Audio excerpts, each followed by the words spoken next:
Kiranya kami semua yang saat ini sudah berkumpul di dalam hadirat-Mu, biarlah kami boleh mendapatkan lawatan-Mu, kami boleh memiliki Tuhan urapan daripada-Mu, kuasai kami dengan kuasa Roh Kudus-Mu, sehingga kami boleh berkonsentrasi pada firman-Mu, dan kami boleh diberkati lewat firman-Mu, dikuatkan dan dihiburkan, bahkan diberikan hikmat yang baru atas hidup ini, sehingga kami mampu melakukan segala firman-Mu dalam kehidupan ini, wujud daripada iman kami, dan kami boleh senantiasa ada di dalam penyertaan Tuhan yang dahsyat. Terima kasih Bapa, terpujilah Engkau Tuhan, dan hamba-Mu juga menyerahkan diri ke dalam tangan kuasa-Mu. Berikanlah urapan kepada hamba-Mu, tuntun berbibir hamba di dalam memberitakan kebenaran firman-Mu, sehingga kebenaran firman-Mu lah yang hamba-Mu sampaikan, dan kami semua diberkati oleh firman-Mu yang hidup. Di dalam kuasa nama Tuhan Yesus, kami ucapkan syukur dan berdoa. Haleluya. Amin. Puji Tuhan. Ya, saudara, shalom buat kita semua. Ya, sesuai dengan lagu yang tadi kita nyanyikan, dengan apakah kita bisa membalas kebaikan Tuhan? Tentu tidak lain adalah kita menjaga hidup ini sebagaimana sudah Tuhan berikan, sudah Tuhan perbaharui, sudah Tuhan tebus dari semua dosa yang ada.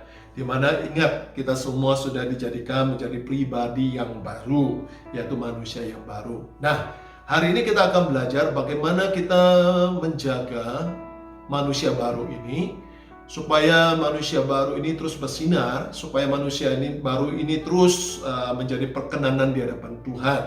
Dan tentu ini sesuatu hal yang tidak mudah kalau tidak kita perhatikan, dan tentu sesuatu hal yang tidak otomatis begitu saja terjadi kalau kita tidak mengambil sikap atas kehidupan kita sebagai orang yang sudah menerima penebusan, yang dikatakan kita sudah dibersihkan dari dosa, kita sudah diubahkan oleh Tuhan dan dipulihkan, dan kita sudah menjadi manusia yang baru. Nah, mari saya ajak kita baca dulu firman Tuhan pada Kolose 3 ayat 15 dan 17. Kolose 3 ayat yang ke-15 sampai yang ke-17. Di sini dikatakan demikian. Hendaklah damai sejahtera Kristus memerintah dalam hatimu, karena untuk itulah kamu telah dipanggil menjadi satu tubuh, dan bersyukurlah. Hendaklah perkataan Kristus diam dengan segala kekayaannya di antara kamu, sehingga kamu dengan segala hikmat mengajar dan menegur seorang akan yang lain, dan sambil menyanyikan mazmur dan pujian dan nyanyian rohani, kamu mengucap syukur kepada Allah di dalam hatimu. Ayat yang ke-17, dan segala sesuatu yang kamu lakukan dengan perkataan atau perbuatan, lakukanlah semuanya itu dalam nama Tuhan Yesus, sambil mengucapkan syukur oleh Dia kepada Allah Bapa kita. Puji Tuhan. Hari ini kita melihat betapa luar biasanya firman Tuhan di dalam Kolose 3 ayat 15 sampai 17 itu mengajarkan ya setiap hal dalam kehidupan manusia baru, yaitu hidup penuh dengan ucapan syukur. Ya, dari awal ayat 15, 16, 17 selalu diakhiri dengan kata ucapan syukur kepada Tuhan. Nah, tadi kita pun sudah memulai dengan mengungkapkan syukur atas semua hal yang kita hadapi, semua hal yang sudah kita terima, dan semua hal yang sudah kita peroleh dari kemurahan Tuhan. Ya, nah, hal ini kita perlu perhatikan, ada 3 hal yang penting sebagai kehidupan manusia baru, di mana 3 hal ini harus memenuhi dalam diri kita. Pertama, di sana dikatakan hendaklah damai sejahtera Kristus memerintah dalam hatimu, ya. Karena untuk itulah kamu telah dipanggil menjadi satu tubuh, dan bersyukurlah. Jadi hal yang pertama dikatakan, hendaklah damai sejahtera Kristus. Hendaklah damai sejahtera sorgawi memenuhi setiap hati kita.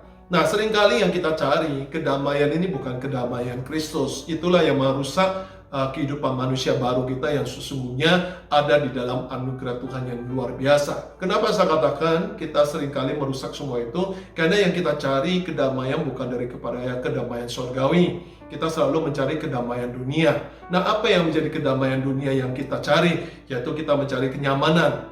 hidup ini. Kita mencari apa? Kepuasan hidup ini. Kita mencari apa? Katakanlah sebuah materi ya yang kita katakanlah kita kagumi, kita cintai sebagai sesuatu yang menjadi rasa aman buat kita kalau kita memiliki katakanlah misalnya uang dan harta. Nah, semua itu kita anggap bahwa itulah kedamaian yang harusnya kita miliki. Sesungguhnya kedamaian itu adalah kedamaian yang semu. Kenapa saya katakan kedamaian yang semu? Karena kedamaian itu tidak bertahan dalam hidupmu. Bahkan kedamaian itu tidak akan kekal ketika engkau mencari itu. Kenapa? Ketika misalnya katakanlah hidupmu sedang ada masalah, maka kedamaian itu akan hilang. Tentu engkau tidak bisa merasakan damai sejahtera karena engkau mengharapkan apa yang ada pada dunia.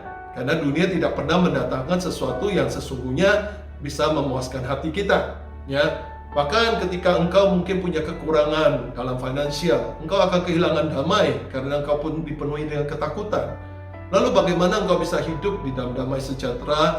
Tentu tidak mungkin. Tapi sebaliknya, kalau kita mencari damai sejahtera Allah, seperti dikatakan pada ayat 15, hendaklah damai sejahtera itu, ya, di sini dikatakan memerintah dalam hatimu. Damai sejahtera Allah yang menguasai hati kita. Maka saya percaya ketika ada masalah sekalipun, damai sejahtera ini tidak akan hilang. Karena damai sejahtera ini tidak akan terpengaruh oleh keadaan, tidak akan terpengaruh oleh katakanlah misalnya sesuatu yang kita alami dalam kehidupan ini. Tapi dia adalah damai sejahtera yang sifatnya tidak dapat terkontaminasi oleh apapun. Artinya dia bersifat kuat dan menguasai segala-galanya. Justru dengan adanya damai sejahtera kita di dalam Kristus, itulah yang bisa membuat kita hidup menjadi tenang di tengah-tengah badai masalah, hidup menjadi tetap kuat di tengah-tengah tekanan apapun, bahkan hidup menjadi tetap semangat untuk melewati setiap tantangan yang ada. Damai sejahtera Allah kalau memerintah dalam hidup kita, saya percaya ya ada sebuah kekuatan dalam keyakinan kita yang mendorong kita untuk terus maju, untuk terus berharap, bahkan selalu percaya bahwa di depan kita ada sesuatu yang lebih baik lagi yang akan kita peroleh. Demikianlah damai sejahtera itu. Bahkan di sana dikatakan, ingatlah bahwa kita ini sudah dipanggil menjadi satu. Yaitu apa? Satu di dalam anugerah, satu di dalam rencana Allah, yaitu hidup di dalam Kristus, hidup dalam penyertaan Kristus sebagai Sang Juru Selamat bagi hidup kita. Nah, hal yang kedua, di sana dikatakan, hendaklah apa? Perkataan Kristus diam dengan segala kekayaannya di antara kamu, sehingga kamu dengan segala hikmat mengajar, menegur seorang akan yang lain, dan sambil menyanyikan mazmur dan pujian dan nyanyian rohani, kamu mengucapkan syukur kepada Allah di dalam hatimu.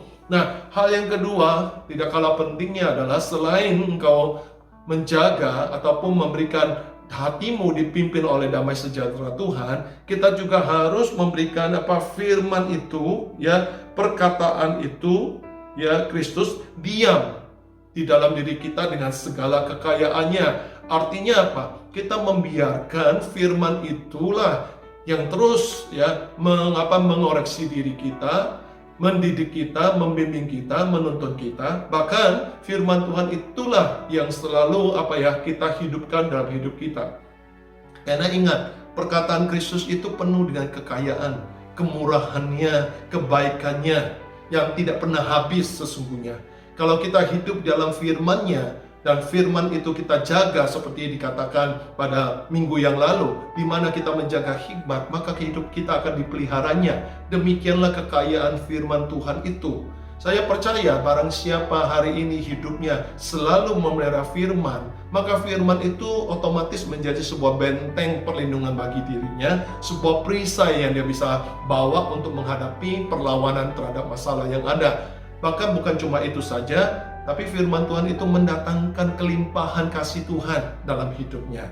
Maka di sana dikatakan barang siapa memiliki perkataan Kristus diam dalam dirinya, maka dia akan mengalami kelimpahan Allah, kelimpahan kasih kemurahan Tuhan dalam hidupnya. Tidak ada seorang pun yang setia kepada Tuhan lalu dibiarkan oleh Tuhan itu sendiri. Kita saja kalau ada seseorang yang setia kepada kita, kita akan pasti mempunyai perhatian yang khusus terhadap orang itu. Kita akan melakukan sesuatu yang spesial karena kita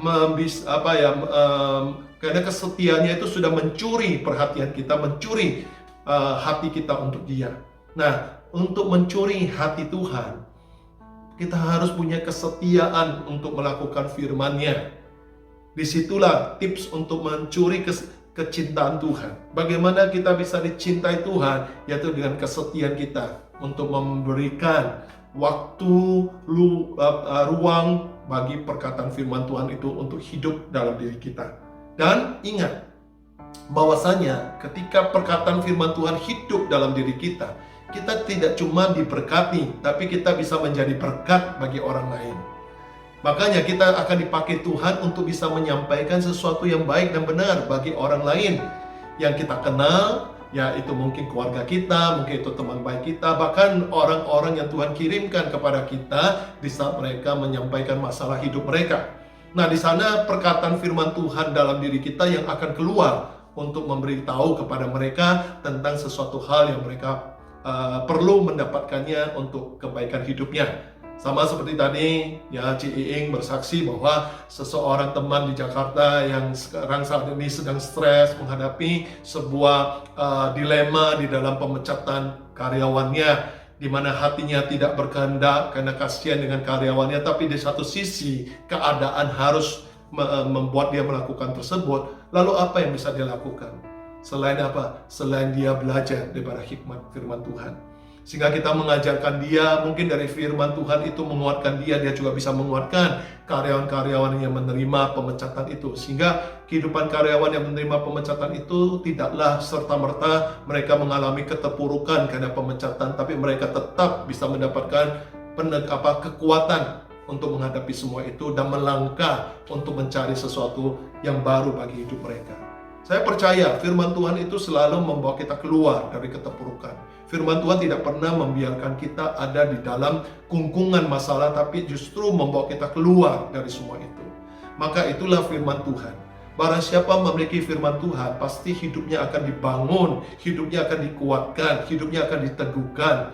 Bahkan hidupnya akan mengalami kuasa pemulihan yang luar biasa.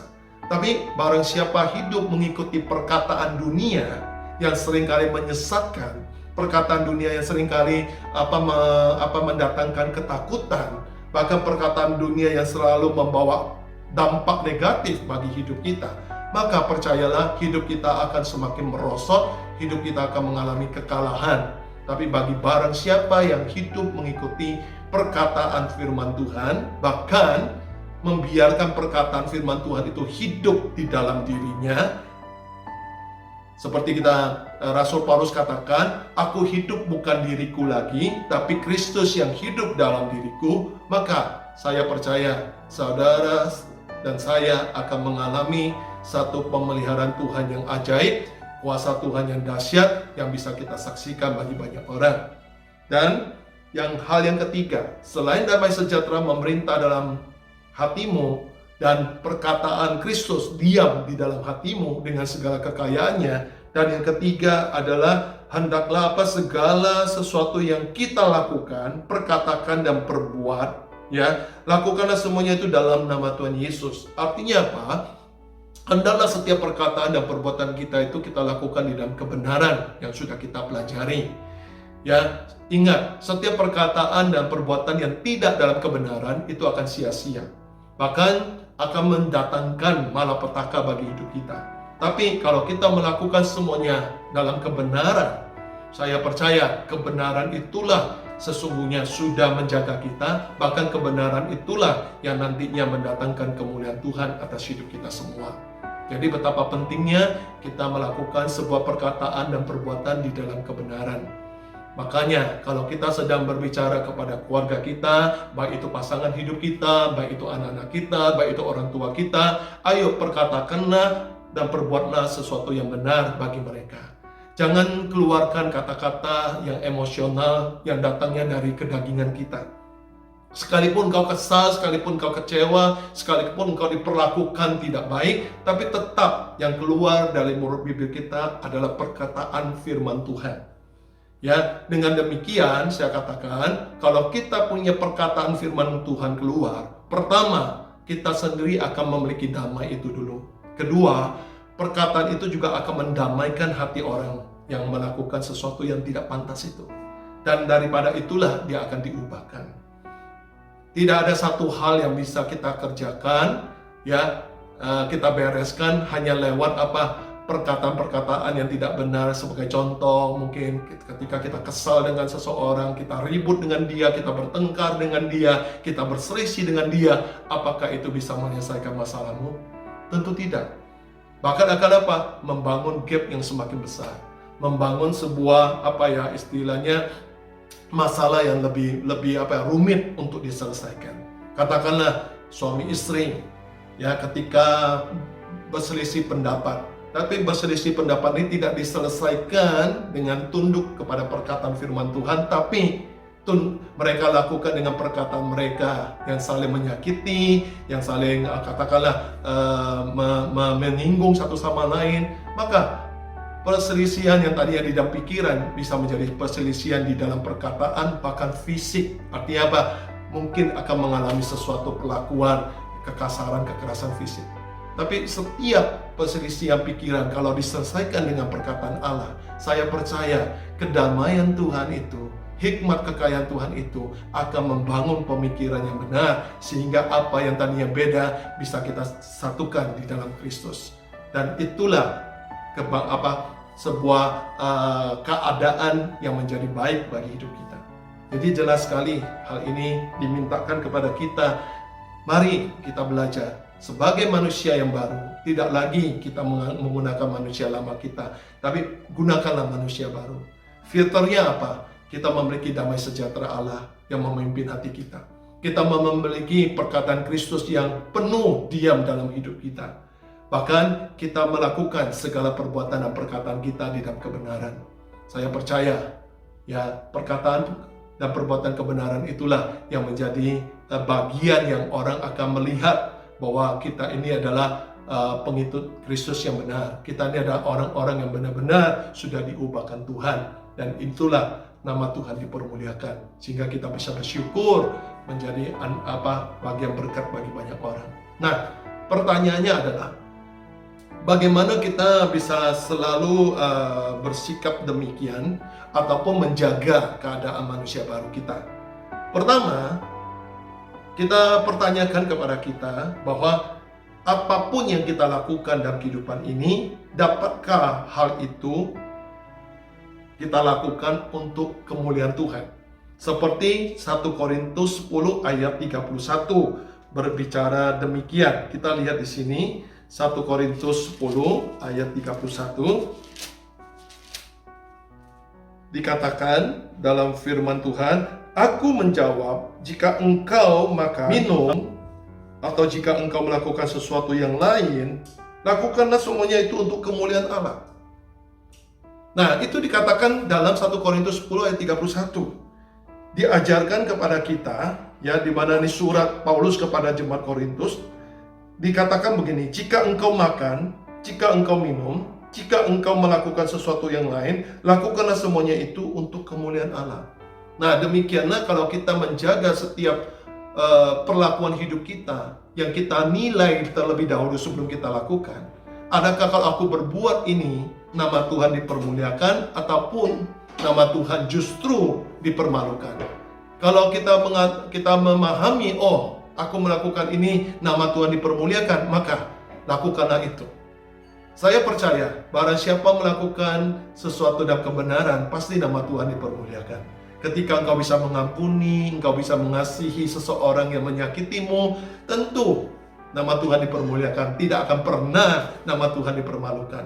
Tapi sebaliknya, kalau kita justru seseorang yang sudah dikasihi oleh orang lain, sudah diperlakukan baik daripada orang lain, tapi malah kita melakukan sebuah kejahatan bagi mereka, keburukan bagi mereka, bagaimana mungkin nama Tuhan bisa dipermuliakan? Justru nama Tuhan dipermalukan oleh perbuatan kita. Ingat, kita adalah orang-orang yang seringkali menjadi pandangan orang lain untuk menjadi panutan ataupun teladan. Sehingga kita ini memang harus menjaga hidup ini supaya kehidupan kita menjadi berkat dan contoh bagi orang lain, terutama bagi keluarga, bagi pasangan hidup kita, bagi anak-anak kita. Adakah kita sudah menjadi seorang pengikut Kristus yang benar? Oleh perbuatan kita yang benar, maka keluarga akan dimenangkan dan diselamatkan. Suami yang tadinya kasar oleh perbuatan istri yang lemah lembut, oleh perbuatan istri yang penuh kasih, membuat hati sang suami yang keras itu bisa menjadi lembut. Sebaliknya sama, ya, seorang suami yang bijaksana, seorang suami yang penuh hikmat, bagaimana memperlakukan istri dengan baik dan kasih, maka istri yang tadinya mungkin yang keras hati, istri yang cerewet, katakanlah demikian, itu akan mendapat perubahan daripada Tuhan, dijamah oleh Tuhan. Begitu juga anak-anak yang nakal dan segalanya. Kalau kita perlakukan mereka dengan cara Tuhan, dengan hal yang benar, saya percaya kita sudah menanamkan suatu berkat bagi hidup mereka, yang dimana pada waktunya dia akan diubahkan Tuhan. Ingat, firman Tuhan mengatakan ada yang Apolos menanam, ada yang menyiram, ya, Tuhan menumbuhkan. Nah, kitalah bagian yang mungkin kita adalah bagian yang menanam. Seringkali bagian yang menanam mungkin tidak bisa melihat bagaimana proses itu. Tapi ingat, nanti ada bagian orang yang menyiramnya. Kita nggak tahu siapa itu. Tapi yang penting bagian Tuhan yang menumbuhkan. Ini jelas. Jadi inilah bagian kita. Lakukanlah seperti itu dalam kehidupan kita. Maka nama Tuhan akan dipermuliakan.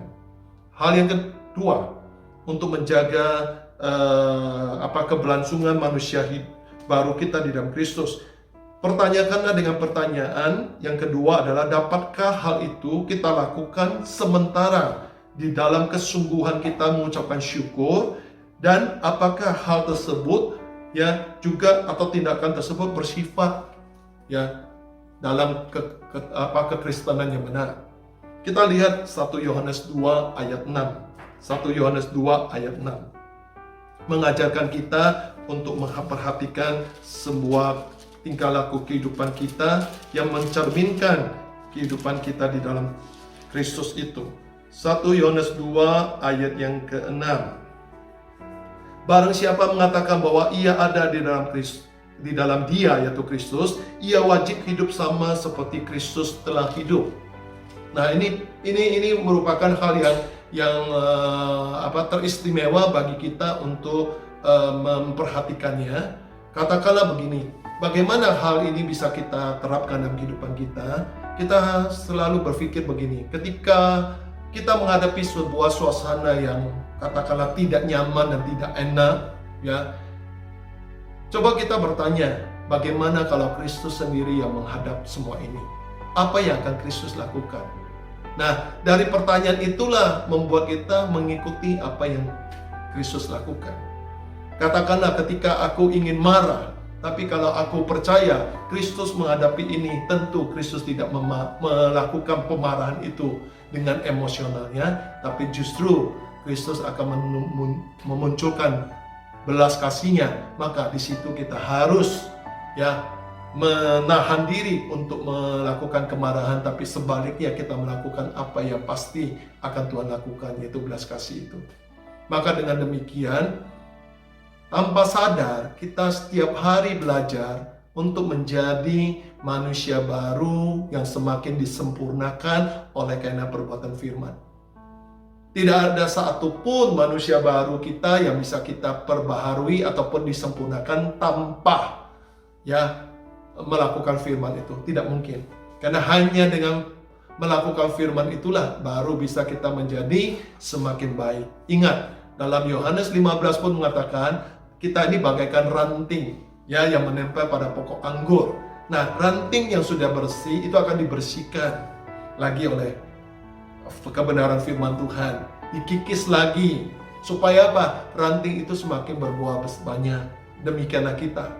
Kita ini sudah benar, tapi tetap harus dibenarkan lagi. Artinya apa? Harus dibersihkan senantiasa. Setidaknya dijagalah. Kalau misalnya kita bilang, rumah ini kita sudah bersihkan, tentu kita harus jaga juga. Tidak mungkin sudah kita bersihkan lalu kita tidak jaga. Yang mana mungkin bisa tetap bersih, akan cepat kotor. Betul? kita ini adalah manusia baru yang sudah dibersihkan oleh Tuhan, maka kita harus selalu menjaga diri kita dengan keadaan yang kita pakai di dalam Tuhan yang membenarkan kita. Maka kita akan menjadi orang manusia baru yang selalu tetap di dalam kebenaran itu, dan juga membawa kita semakin baik dan baik lagi. Dan hal yang ketiga, pertanyaan yang ketiga kita pertanyakan adalah, apakah hal-hal tersebut bisa melemahkan iman kita, kecintaan kita kepada firman Tuhan dan hubungan kita dengan Tuhan? Ingat loh ya, banyak sekali situasi hidup kita, tingkah laku hidup kita itu yang bisa membuat kita selain satu sisi bisa melemahkan iman, satu sisi bisa menguatkan iman. Mana yang kita pilih? Nah, seperti apa yang dikatakan dalam Lukas 8 ayat 14. Kita lihat Lukas 8 ayat yang ke-14. Di sana dikatakan dalam firman Tuhan, saya bacakan di sini. Lukas 8 ayat 14. Yang jatuh dalam semak duri ialah orang yang telah mendengar firman itu, dan dalam pertumbuhan selanjutnya mereka terhimpit oleh kekhawatiran dan kekayaan dan kenikmatan hidup, sehingga mereka tidak menghasilkan buah yang matang. Ini menunjukkan bahwa ini adalah contoh orang yang sudah menerima firman Tuhan, tapi karena dia dihimpit oleh berbagai keadaan dunia, oleh karena kehidupannya yang tidak dia jalankan dengan baik dan benar, yang dimana dia dipenuhi dengan kekhawatiran, dia dipenuhi dengan kecintaan akan kekayaan, kenikmatan dunia ini, sehingga membuat dia tidak menghasilkan buah yang matang. Artinya apa? Dia tidak mengalami pertumbuhan yang benar, dia tidak mengalami pertumbuhan rohani yang semakin baik, justru melemahkan pertumbuhan rohani itu. Hari ini ketika engkau menghadapi masalah dalam hidupmu, pertanyaannya adalah, adakah masalah itu justru melemahkan imanmu, atau justru engkau pakai untuk menguatkan imanmu? Kalau kita sebagai manusia yang baru, tentu kita akan memakai semua masalah atau tantangan itu untuk menjadi bagian penguatan iman kita, membuat kita itu semakin belajar untuk teguh di dalam Tuhan. Maka demikianlah kita terbukti menjadi manusia baru. Tapi kalau kita sudah mulai melemah, sudah mulai tidak lagi punya kerinduan untuk dekat dengan Tuhan, membaca firman Tuhan, bahkan kita sudah tidak lagi membangun hubungan dalam arti doa sekalipun, maka itu sudah menunjukkan bahwa engkau tidak lagi di dalam manusia baru. Engkau sudah mulai meluntur manusia baru kita. Tapi hendaklah semua ini kita jaga dengan baik, supaya manusia baru kita semakin kuat dan kita berbuah banyak di dalam Kristus. Ingat, itu yang Tuhan ingin temukan dalam kehidupan kita masing-masing. Saya percaya barang siapa yang mempunyai buah kebenaran hidup yang banyak, orang itu paling penuh dengan sukacita dan syukur. Hanya dia yang bisa merasakan semua itu. Sekalipun kadang-kadang mungkin buah perbuatan dia itu adalah dirasakan oleh orang lain, tapi dia bisa merasakan sukacita itu. Contoh, ya ini sebagai contoh. Minggu-minggu ini Syuciu senang belajar membuat roti buat kami. Ya, dia belajar sekalipun dia belum pernah, tapi dia ingin belajar. Lalu dia buat dan berhasil. Dan yang menikmati kita juga. Kita ini adalah orang-orang yang paling suka roti, ya, sehingga kita makan, wah enak ya ini. Dia pun ikut senang melihat kita senang. Sekalipun dia makan, dia juga senang makan. Tapi dia lebih senang melihat kita yang makan. Nah, itulah gambaran seperti itu. Hari ini saudara sama seperti saudara. Hari ini saudara sudah bisa menolong seseorang yang tadinya dalam kesedihan, yang tadinya dia dalam katalah kedukaan. Lalu saudara berbicara dengan dia, saudara merangkul dia, menyampaikan firman Tuhan bagi dia, dan akhirnya dia yang tadinya sedih menjadi sukacita.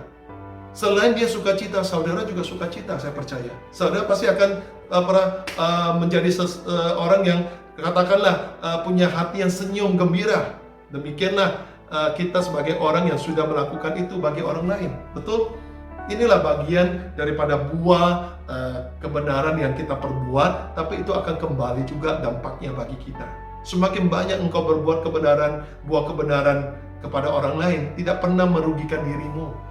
akan justru engkau akan menerima ya hal yang luar biasa bagi diri kita ya tanpa kita sadari.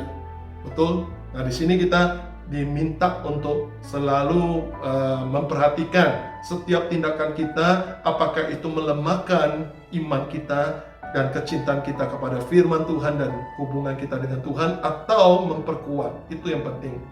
Kalau melemahkan, kita tinggalkan, kita buang semua itu. Jangan pernah kita biarkan, jangan pernah kita sesekali mengatakan, oh nggak apa-apalah sekali ini. Ingat, seringkali kesalahan itu ada terus pada diri kita. Karena apa? Karena kita tidak pernah membuang kesalahan itu. Kadang-kadang kita selalu berambil alasan, oh sekali salah kita menganggap maklumlah, namanya manusia masih bisa salah. Kata maklum itulah yang membuat kita jadi tak henti-hentinya berbuat kesalahan. Tapi kalau kita sebagai manusia yang baru, kita sadar bahwa kita harus melakukan segala sesuatu dengan benar. Sekali salah kita minta ampun, lalu kita perbaiki diri, maka selamanya engkau akan bisa menjalankan kebenaran. Tapi kalau kita tidak pernah melakukan itu, tidak tegas dengan kebenaran itu pada diri kita, maka kita sendiri akan terhanyut di dalam kesalahan-kesalahan ataupun ketidakbenaran yang menguasai kita. Nah, hal yang keempat, yang terakhir, pertanyaan bagi kita untuk menjaga supaya kita bisa tetap memelihara manusia baru ini adalah, pertanyaan terakhir adalah, apakah hal yang kita perbuat itu ya bisa menghalangi hidup kita bersaksi bagi Kristus. Kita lihat Matius 5 ayat yang ke-13 sampai yang ke-16. Matius 3 ayat yang Matius 5 ayat yang ke-13 sampai 16. Kamu adalah garam dunia. Jika garam itu menjadi tawar, dengan apakah ia diasinkan? Tidak ada lagi gunanya selain dibuang dan diinjak orang. Kamu adalah terang dunia, kota yang terletak di atas gunung yang tidak mungkin tersembunyi. Lagi pula, orang tidak menyalakan pelita lalu meletakkannya di bawah gantang, melainkan di atas kaki dian, sehingga menerangi semua orang di dalam rumah itu. Demikianlah hendaknya terangmu bercahaya di depan orang, supaya mereka melihat perbuatanmu yang baik dan memuliakan Bapamu yang di sorga. Amin. Ini yang kita perlu perhatikan sebagai orang yang menjadi manusia baru di dalam Kristus, adalah perhatikanlah apapun perbuatan kita itu menghalangi nggak kita untuk bersaksi bagi kemuliaan Tuhan. Kalau itu menghalangi, maka kita harus tinggalkan. Jangan terus kita berkeras hati, kita bebal. Jangan terus kita sepertinya tidak peduli akan nasihat daripada orang-orang di sekitar kita ataupun firman Tuhan, terlebih untuk kita ubah. Kita harus ubah. Dengan demikian kita bisa tetap menjadi manusia baru. Manusia baru ini harus aktif, tidak bisa pasif. Banyak orang sudah masuk dalam kepercayaannya menjadi orang Kristen, pengikut Tuhan Yesus, tapi karena dia pasif, maka manusia barunya tidak pernah bertumbuh. Manusia barunya akan terus berhenti, bahkan terus akan mundur menjadi kembali kepada manusia lamanya. Seperti saya katakan, kita akan menjadi kerohanian yang bantet. Ya, kerohanian yang bantet itu tidak ada gunanya lagi. Mau dipanasin juga tetap bantet, nggak bisa lagi menjadi sesuatu yang mengembang. Tapi dari awal kalau kita jaga, tidak sampai bantet, kita bisa mengembang menjadi roti yang seperti roti yang bagus, roti yang enak. Demikianlah kerohanian kita harus kita jaga. Jadi hari ini firman Tuhan sudah mengajarkan kita bagaimana kita menjadi manusia baru yang selalu dipimpin oleh damai sejahtera Allah, yang selalu memiliki perkataan Kristus yang penuh dalam hati kita dengan segala kekayaannya, yang dimana juga segala perkataan dan perbuatan kita lakukan di dalam kebenaran. Maka demikianlah kita menjadi manusia baru yang sesungguhnya di dalam Kristus. Lalu bagaimana kita menjaga manusia baru itu? Hadirkanlah pertanyaan-pertanyaan yang seperti saya berikan contoh. Ya, mungkin ada pertanyaan-pertanyaan lain yang bisa saudara pakai untuk menjaga manusia baru kita. Pertama, pertanyakan kepada diri kita. Sebelum kita melakukan sesuatu, adakah apa yang kulakukan ini adalah untuk kemuliaan Tuhan atau untuk kemuliaan kita juga. Kadang-kadang kita melakukan itu seringkali juga bukan untuk kemuliaan Tuhan, tapi untuk kemuliaan kita. Untuk kita dipuji, ya, bukan Tuhan yang dipuji. Nah, seringkali kalau kita melakukan sesuatu yang kita dipuji, lalu tidak ada seorang pun memuji kita, maka kita akan kecewa dan kita marah. Padahal kalau kita melakukan untuk Tuhan, sekalipun kita tidak dipuji, ya, tapi kita tahu yang layak dipuji adalah Tuhan, maka hidup kita akan tetap dengan sukacita. Karena kita sudah melakukan sesuatu bagi kemuliaan Tuhan. Pertanyaan yang kedua adalah, adakah apa yang kulakukan sementara di dalam aku sungguh-sungguh mengucapkan syukur dan aku bertindak di dalam sifat kekristenan yang benar? Kalau itu tidak, tinggalkan juga. Pertanyaan yang ketiga, apakah hal yang kulakukan, hal yang kuinginkan, hal yang kupikirkan itu melemahkan imanku atau menguatkan imanku? Kalau melemahkan, jelas kita tinggalkan. Tapi menguatkan, puji Tuhan, lakukanlah itu dengan benar. Dan yang keempat adalah, apakah perbuatan hidupku menghalangi aku untuk bersaksi bagi kemuliaan Kristus? Kalau itu juga menjadikan kita orang-orang yang justru mempermalukan Tuhan, mari ubahlah hidupmu sekarang juga. Bertobatlah di dalam Tuhan dengan sungguh-sungguh, jalankanlah kehidupan dengan sungguh-sungguh di dalam kebenaran, maka nama Tuhan dipermuliakan. Kalau nama Tuhan dipermuliakan, engkau ditinggikan oleh Allah. Amin. Inilah kehidupan kita yang menjadi orang-orang berharga di mata Tuhan. Tuhan memberkati kita semua. Puji Tuhan. Haleluya. Amin. Kita satukan hati, kita masuk dalam doa. Bapa, kami ucapkan syukur atas firman yang sudah Engkau berikan kepada kami, di mana Engkau kembali meneguhkan kami tentang kehidupan manusia baru di dalam Engkau.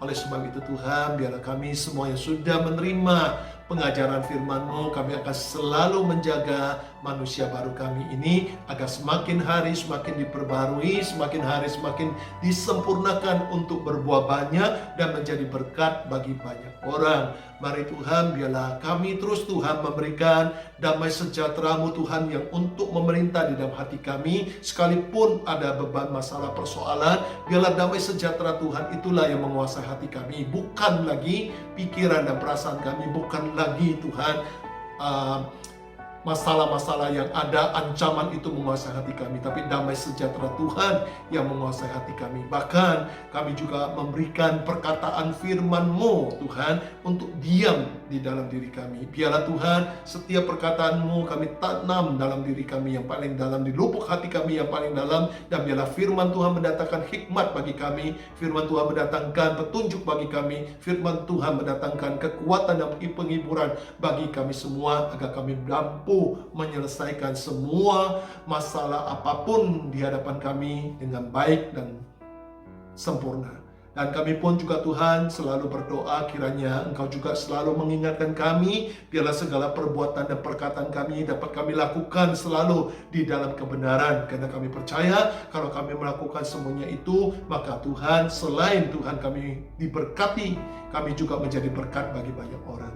Terima kasih Tuhan, ampunilah segala kesalahan dan dosa kami yang tidak kami sadari, yang tidak kami ketahui, maupun yang baik yang disengaja maupun tidak sengaja. Kami mohon pengampunan-Mu Tuhan, dan biarlah kami selalu dapat diubahkan tetap menjadi manusia yang baru seperti apa yang Kau perkenankan dalam kehidupan kami. Terima kasih Tuhan, kami serahkan seluruh doa pergumulan kami apapun itu, baik untuk keluarga kami, pasangan hidup kami, anak-anak kami, orang tua kami. Kami percaya hanya Engkau-lah Tuhan juru selamat bagi setiap manusia, hanya Engkau-lah Tuhan penolong kami yang setia, dan hanya Engkau-lah Tuhan sumber pengharapan kami, sehingga kami yakin dan percaya di dalam doa kami Tuhan ada kekuatan Tuhan yang selalu menaungi kami dan menolong kami. Terpujilah Engkau Tuhan selama-lamanya. Dan saat ini saudara-saudari yang dikasihi Tuhan, biarlah kita semua boleh mengangkat tangan kita dan kita buka hati kita, kita sambut kuasa, kasih, dan berkat Tuhan dari sorgawi untuk kehidupan kita masing-masing bersama dengan keluarga. Biarlah tangan Tuhan yang penuh kuasa akan ditumpangkan bagi kita semua, dan saat ini kita akan menerima di dalam kasih anugerahnya. Dicurahkan berkat yang datangnya dari Allah Bapa, di dalam kasih dan kemurahan Yesus Kristus, dan di dalam penyertaan Allah Roh Kudus yang setia menyertai kita mulai dari saat ini sampai kedatangan Yesus kali kedua, untuk membawa setiap pribadi kita bersama keluarga kita kembali ke dalam kerajaan sorga yang kekal untuk selama-lamanya. Di dalam kuasa nama Tuhan Yesus kami berdoa dan mengucapkan syukur. Haleluya. Yang percaya katakan amin.